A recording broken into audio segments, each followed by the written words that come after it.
Good morning, everybody, and it is another surprising buff day. It seems like they have plans to release a update every day until the patch, and Baskinator seems to be pretty consistent about this 9 a.m. time slot. So, it'd be very cool if these updates continue to drop at the exact same time in the morning. Would make it very nice for anyone trying to record and share this information, and also anybody who's checking in on the changes. So, second buff is the Railgun by far. So it's getting damage, durable damage increase, and full overcharge damage increase. So the durable damage is over tripling. That's almost 4 times the durable damage, which is going to be honestly absolutely insane. So at launch, the Railgun didn't have to deal with Behemoth Chargers because Behemoth Chargers only appeared in the Kill Charger mission. And I have an old tutorial video from launch where like you just take 2 Railgun hits and then you hit it with an incendiary breaker and it's dead. This will bring this back to that, which will allow the Railgun to deal with chargers better. The other thing that is interesting about this is the Railgun's main primary weakness in the current build is its lack of durable damage. For example, say you're playing against bots and you're trying to kill a cannon turret or a factory strider's cannon. The lack of durable damage really makes you struggle against certain targets that it could actually penetrate and deal with. Combined with the increased durable damage and the overcharge damage, it's going to be quite nice. And I haven't even seen this video yet, so My name is Johan Pilestad. So I'm gonna open this up here and see this for the first time. And I'm Niklas Manborg. Today we're diving into the patch notes of Helldivers 2. What have we done to the Railgun? We booted it up again. The Railgun does a lot of damage to normal enemies. It didn't do that much to very large enemies. So Yep, we kind of like factory striders. quadrupled that from 60 to 225 in durable damage. Okay. Just in safe mode, it will be stronger. Normally, if you charge it up like close to full, you did 50% more damage. Now you'll do 150% more. Does it still have the same overcharge time as before? Yes. Okay, so feel exactly the same. It will just be better. So if you already know how to use the Railgun, then you're going to be good, which is going to be great. And our Railgun's already in a pretty good spot for bots, but it was in a bad spot for bugs because yes, it could kill Alpha Commander heads. Yes, it could eventually kill Chargers and Bile Titans, but the durable damage was so low that it was a subpar pick compared to like Eagles or Orbitals or dedicated anti-tank. This will bring it back as a really solid pick as a back weapon. And the thing is, guns like the Railgun, the HMG, and the AMR are weapons that are versatile because you can bring whatever backpack you want or not bring a backpack at all or share one. These are weapons that people bring because they want to have a multi-role build. They want to bring a Railgun in a supply pack and have lots of stems. They want to bring a Railgun and a shield pack so that they can continue to charge and not get staggered while they make those hits. They want to bring, people who bring those single weapons that don't require a teamwork reload backpack. They're trying to bring a utility backpack to enhance their power. They're trying to be an all-rounder. With weapons like the flamethrower and the Railgun being buffed, it makes them much stronger when you're coupling it with, say, a shield pack or a supply pack. It gives you a lot more versatility as an individual player, which makes you feel more powerful and feel better. And the other thing is, there's been a few posts I saw on the Reddit today that I wanted to cover. One was anti-tank mines, supposedly one-shotting chargers now. Now, this is really good because anti-tank mines have a very, very low quantity of mines. Now, so they didn't get around to triggering them from only heavy enemies. I don't know if that's the intention, if they're ever going to change that so they only trigger from heavy enemies, which would make it really good because then you could throw anti-tank mines down, be getting pushed by, say, a bunch of hunters, and then the charger running through would be the only thing to die instead of all the hunters dying to your expensive and low-quantity mines. Now, if that changes, that will make anti-tank mines exceptionally good as a stratagem for certain objectives and certain game modes. For example, like the high-value asset mission versus bugs. If chargers and other heavy enemies are the only thing that trigger mines, then you could place them preemptively and have a very big safe zone so that you don't have a charger running up to the generator later down the mission. The other here was Twinbeard. This is a big concern for, it seems like a lot of people right now, is they're worried about the game getting too easy. If they make everything better and they buff all the weapons, then the game will become too easy. And I saw a comment, and I removed a comment from my channel. Someone said something about Helldivers, and it's really not the case. This is exactly the kind of thought process I thought they would have. Is they're not removing the challenge. They want to, they want to change the game from kiting to the guns feeling more viable. And it's way easier to buff difficulty going forward. So this is the thing that is coming from a community manager. So it's somewhere in the team is basically like, hey, we need to buff these weapons and make them feel better. It's very easy to tune the difficulty. So if you buff these weapons and you make your equipment feel good, so you have a Hulk in front of you and your railgun feels good. You have a charger in front of you, you have your flamethrower, and it feels good. You kill that enemy. You kill those chaff enemies. They can tune spawns, or they can tune enemy quantity, or they can tune breach rates, so that your weapons still feel good and your kills still feel satisfying. But the gameplay loop might change from kiting because your weapons are weak to killing because your weapons are strong, which is more the normal gameplay loop, I'd say, of an average level player, someone who doesn't play max difficulty. Typically, you see these players at low level, they engage everything because there's not a ton of enemies and their weapons are adequate for the job. We're talking like difficulties 1 through 6. So these players start getting into higher difficulty, and right now some of the equipment is lacking, so it becomes very difficult to engage every single enemy once you get into 7, 8, 9, 10. So then eventually players learn that, I shouldn't engage everything, I should kite them, I should run away. And that's the current meta right now. But if the weapons become powerful, and kiting becomes, it's still an option, it's always still there. But if your weapons are more powerful, you're going to create a more action-packed gameplay loop, rather than a kiting-based weak Helldiver loop, which is kind of what happens when you have the wrong equipment and you don't bring the exact correct counters for things. You have to run away.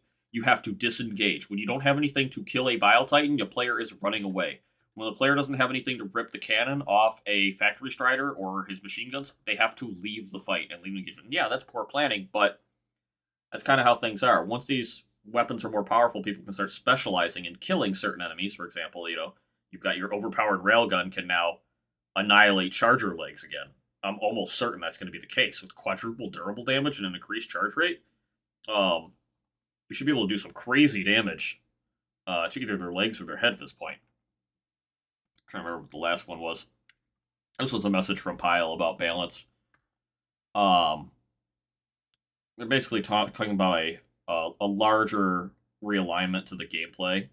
And the reason why we found excitement in tools like the flamethrower, railgun, and the Ruptor is because they could deal with heavily armored enemies much more effectively than they were supposed to, according to how the weapons were portrayed. Now, this is a total fact right here. This right here about the weapons being more powerful is why the game was fun for the people who complained when it changed. The flamethrower got its huge damage buff, and there were bugs that made these things more powerful. For example, the Eruptor had an edge case where it could instantly kill extremely large enemies. It was cool as fuck, and it was a very risk versus reward gun.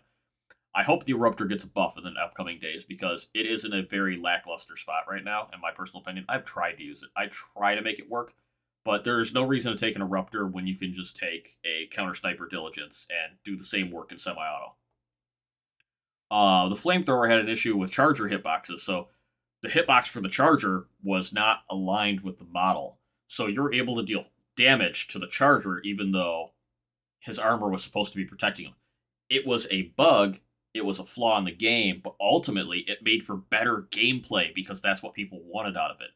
This is why the flamethrower changes are such a big deal, because it's the realization from Arrowhead of why it was fun, and then making it the game. Not making it because it's a bug, but making it the normal gameplay loop. Same deal with the railgun. People loved when the railgun would blow off armor. You've got this charge-up gun that takes a while to fire and only 20 shots, and it would blow a charger's leg armor right off. And it was the coolest shit. You felt like you had this extremely powerful single-shot gun, and that's why you would bring it. with the flamethrower buff and the railgun buff, those are on the right track. How they felt and how we liked them. But there was also bugs with the railgun. Like the railgun had a bug where PS5 players could instantly headshot a Bile Titan. And they since then have fixed that, but it made it seem more powerful than it was. People would take the railgun, they would fire off a fully charged shot, and they would instantly kill a Bile Titan. It was a bug. But people liked the railgun because of that, and it only happened with PS5 hosts. So you could be a PC player and still have it happen if the host was a PS5 player, which was just totally ridiculous. But this is a shift in design philosophy. Arrowhead is looking at why were these things fun and why did people like them when they were buggy or incomplete or were overpowered unintentionally, and they're shifting them towards what made them fun. That is a paradigm shift in Arrowhead's balancing philosophy. And this entire time, I know there's been a lot going on, and there's been a lot of changes, drama, issues, technical issues. I knew that Arrowhead would eventually get to the fun of this, and I know they're still learning what their community likes and wants, and this game is very different from Helldivers 1. People are a lot more polarized about Helldivers 2. There's a lot more people in Helldivers 2. There's a lot of people who bought this game. There's a lot of people who are just looking at this game from the sidelines right now, and they're wanting to see what happens to this update. Let's see, what else are we talking here? We got the flamethrower back to where it was, where weapons should have been from the start. Yeah, I talked a little bit about that. More tools will have varying degrees of effectiveness. Specialized tools will work much better against their intended targets. So it's really a matter of trying to digest and figure out what is the intended target of a weapon. You know, like that's the only thing is they're not going to tell us, hey, the railgun is intended for this target. But essentially, you know, the specialized tools, like for example, you know, anti-tanks is definitely going to be an anti-armor weapon, so you would hope it would work much better against, you know, tank-like enemies and armored enemies. The game will feel a lot less frustrating if you don't have the specialized tools. I'm not really sure what to make of that, because if you don't have specialized tools,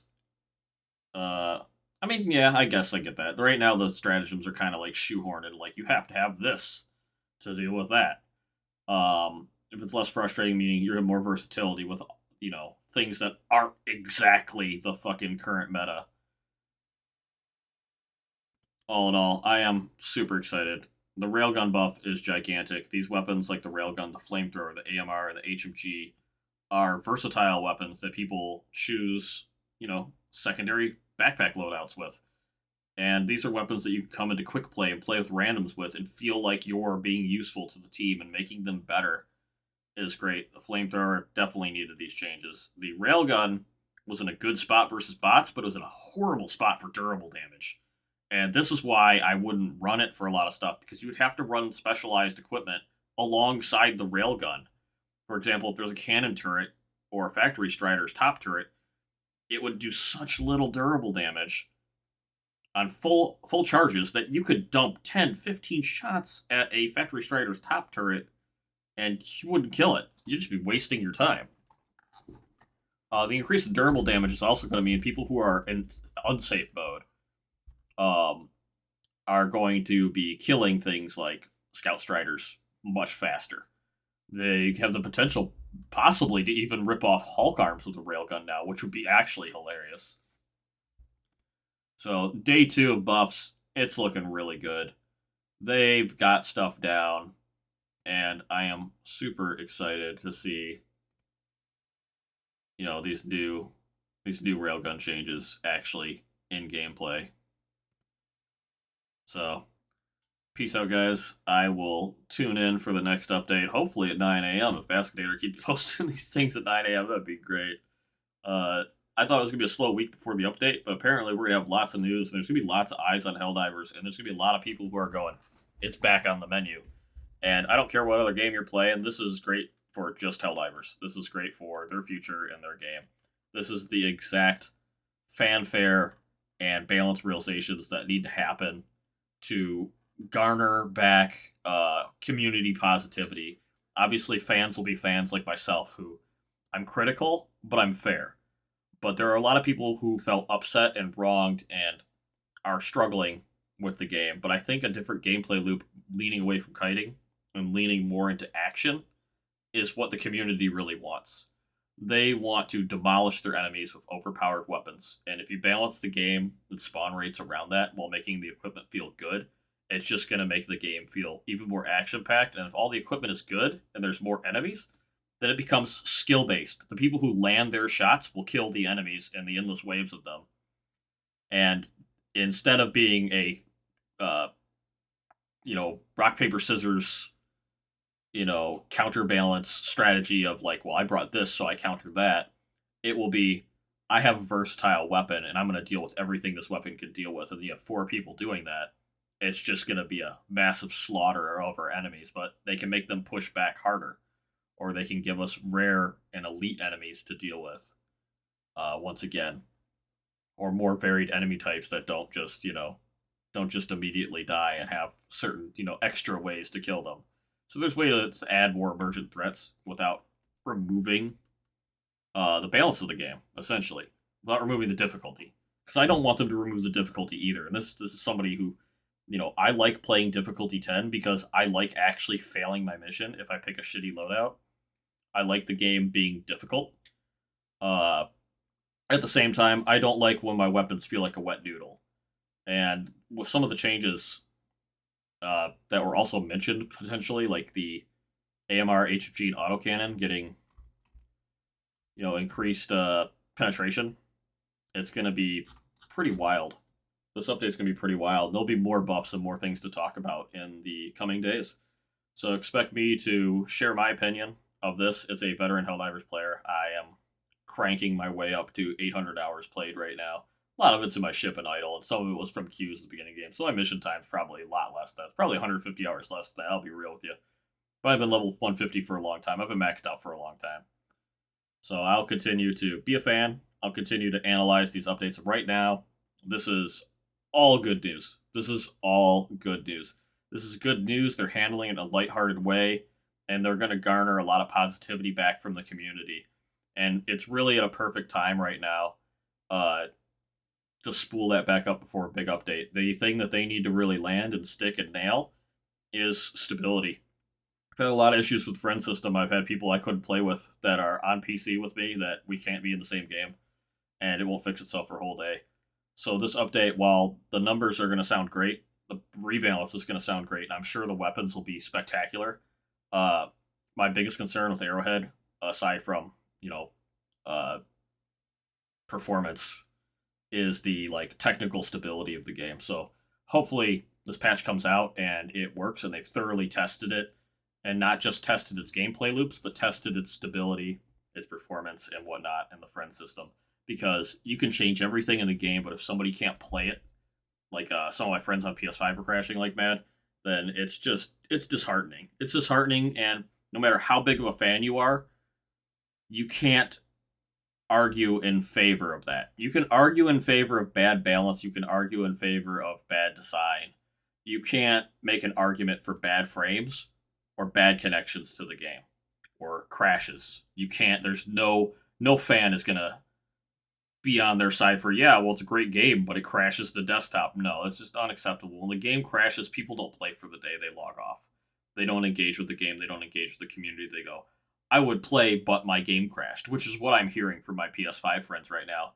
And I really hope to see more of Arrowhead fixing their technical debt. So that's why I've been trying to say this game is an amazing game, the creative and funny team. They've made engaging gameplay loops and engaging enemies, but they are plagued by their technical debt to the game. And it's sad because it is a great game. And I think they have a good future ahead of themselves. So I think this is a good step. All this balance stuff is a great step forward. It is a amazing step forward for the game. I think the next thing in mind that needs to be in there always is stability and performance. Performance definitely got better after one of the last hotfixes. They fixed some sort of really big, nasty performance bug that came after I think it was the was it the 1.4 balance patch? The first big balance patch caused a performance issue, and I was dropping frames like mad. And it was some sort of CPU AI bug or something. But it's been quite a while. It's been like a month and a half since the last Warbond and the last big update, so we're pretty starved for content, and we're pretty starved for updates. And you get people who are invested in the game and they enjoyed it at the start for various reasons. They get they get disheartened when they feel like they're waiting so long. But the reality is, a month and a half in game development time is actually pretty fast. Like, to say, hey, we're gonna turn this around in 60 days, as far as game devs, that's a fast speed for a game, because games are made in like years. Updates are made in months.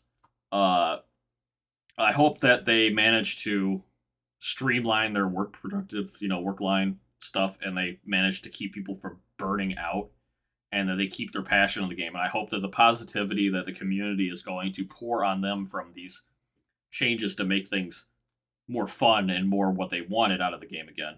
I feel like those are going to be a great morale boost for the team, because there's been a lot of negativity and a lot of like mudslinging and people saying, well, this other game's gonna kill Helldivers, or Helldivers killed itself, and I think that's all ridiculous. It's still a work in progress. This is a live service game that they are very, very, very invested into. And I've said this in other videos. I've said this to my friends. This is their business. This game is their company. Helldivers is their company. The main things that they have made is Magicka and Helldivers 1. Their company literally is the Helldivers company. I know Sony owns the IP, but this is their existence, this is their thing. And I don't know who comes up with the funny fucking writing, but that shit is on point. It has always been on point, and that person needs to stick around for the rest of the time that they make Helldivers stuff, because the lore is also really hilarious in this game. Super excited for, gosh, we're gonna have a video every day of this shit, a video of hype and excitement. So hopefully you enjoyed the rant, the ramble. I'll be back tomorrow at 9 a.m. to post this. I'm going to be posting a bunch of dives today. I played a bunch yesterday, so there'll be a lot of gameplay to actually watch, but expect news in the morning, basically every day, all the way up to the update, and then expect me to be going through all of these weapons, probably in the order of these videos, day of the update. I will definitely be tackling all of these, because I don't have anything going on. The only other game that I'm looking forward to is the Forever Winter on September 24th, so there'll be a solid week of nonstop Helldivers content, then probably Helldivers plus Forever Winter on my channel. I'll probably be playing both at the same time. I'm not going to neglect Helldivers. Helldivers is my bread and butter. It's my main game. I'll continue to record it. It's not going anywhere. I'm not going to shift to another game entirely. I'm going to play both. I think you can play more than one game and like more than one game, and I want to share. I want to share what I enjoy in gaming on this channel. So expect more good co-op games and more co-op gameplay and banter in the future here. Peace out. I have said enough for this morning.